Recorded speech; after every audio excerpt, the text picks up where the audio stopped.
I'm Chef Neil. I'm going to cook sausage and mash and onions with peas on the side here. Now I've got some nice sausages, I've got some potatoes, I've got some onions as well.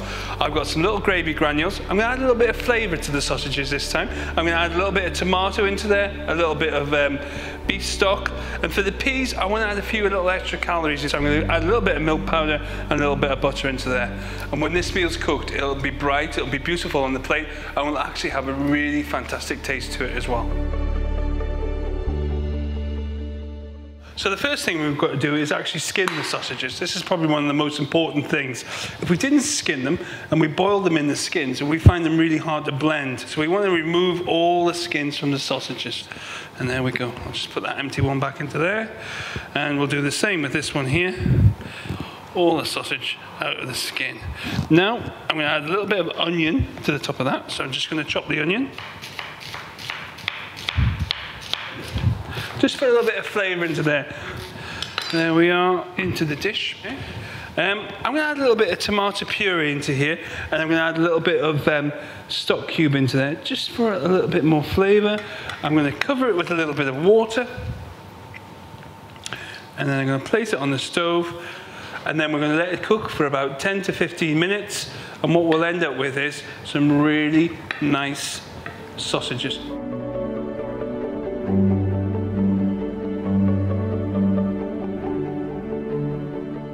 We're going to make the mashed potato now. So take your potatoes. I always just chop the little bits off the end there so I can get them to stand up there like this. And then just simply peel your potatoes. And then we're just going to take the potato and put it into little quarters like that. So there's our potatoes, nicely chopped. Put them into the pan like that. We're going to boil them for about 20 minutes. And when we come out, we're going to use a potato ricer and we'll mash them nice and smooth.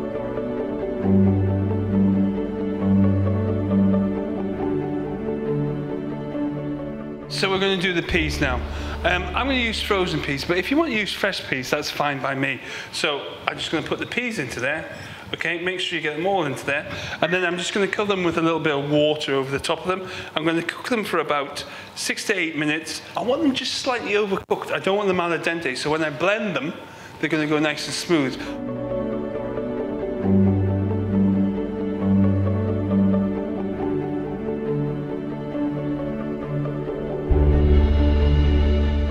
Now all the vegetables, the sausage and the mashed potato are cooked, we're going to start to blend them. So I'm going to take my sausages, just let them cool for a couple of seconds, and I'm going to put them into the blender. There we go. Make sure you get every last little bit in there. Make sure you put the lid on nice and tight, and then just put it into the blender, a couple of seconds. There we go. And we pour it into there, nice and smooth. It smells delicious. Then we're just going to add a couple of scoopfuls of Nutilis clear into here. Sprinkle it over the top.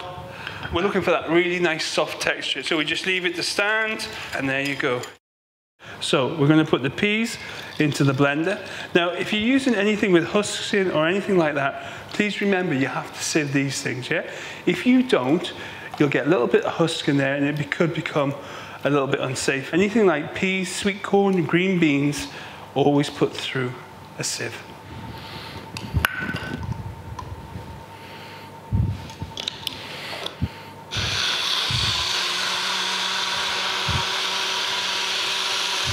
There's our peas blended. As we said, we've always got to put peas and anything with a little bit of husk through a sieve, just to remove all the little bits.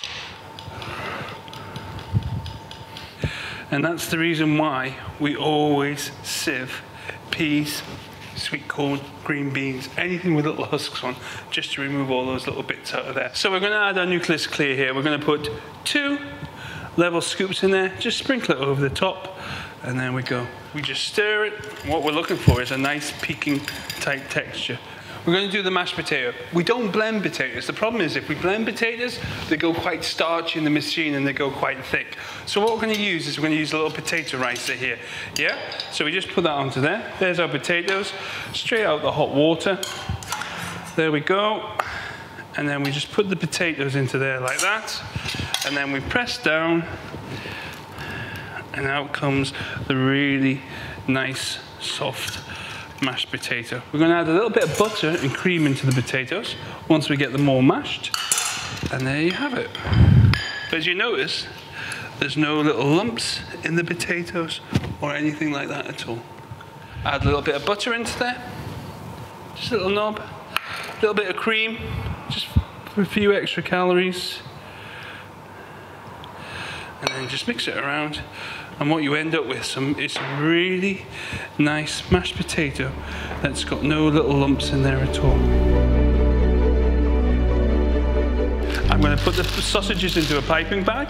Again, you could always scoop these. There's so many ways that we can actually serve pureed food. So we just put the sausages into there, and then I'm going to pipe them onto the top of there.